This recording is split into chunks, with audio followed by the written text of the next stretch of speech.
Binahagi ni Kim Chu ang pasilip sa kanyang bagong vlog, kung saan makikita ang kanyang guest sa unang pagkakataon ay nakasama niya si Vic Soto, sa kanyang vlog na makikitang game sa kakulitan ni Kim sa naturang video. Ayon pa kay Kim, unang beses niya palang makakasama si Bossing ngunit aniya, pakiramdam niya ay matagal niya na itong kakilala. Kabilang sa mga tanong ni Kim kay Vic ay kung magkano ang sahod niya sa isang araw at kung sino ang pinakaayaw nitong artista. Hindi rin may tago ni Kim ang kanyang kasiyahan na makasama niya ang isang batikang TV host.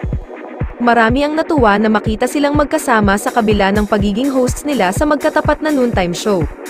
Maging ang madlang people, narito ang ilan sa komento ng netizens. OMG, I can't contain my excitement having two of my faves in one frame. Hi grabe Kim, iba ka talaga. This is such a joy to watch content, I can't wait. Teaser pa lang riot na kinilabutan ako paglabas ni Bossing sa screen. So happy, sana magkapelikula sila ni Kim. Maging ang kasamahan nito na si Uncabogable Vice Ganda ay natuwa sa pagsasama ni Kim at Vic Soto.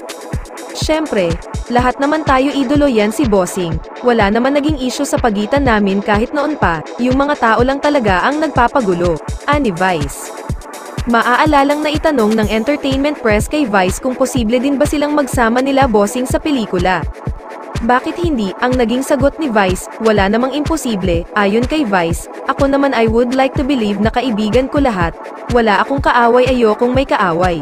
Siguro kasabay sa pelikula pero it's not necessary na kaaway ko na yun. Aniya, kung tatanungin naman kung kailan ito posibleng mangyari I don't know. We will cross the bridge when we get there. Open ako sa lahat. Basta sa ikagaganda ng takbo ng pelikulang Pilipino. Open ako, pahayag pa niya.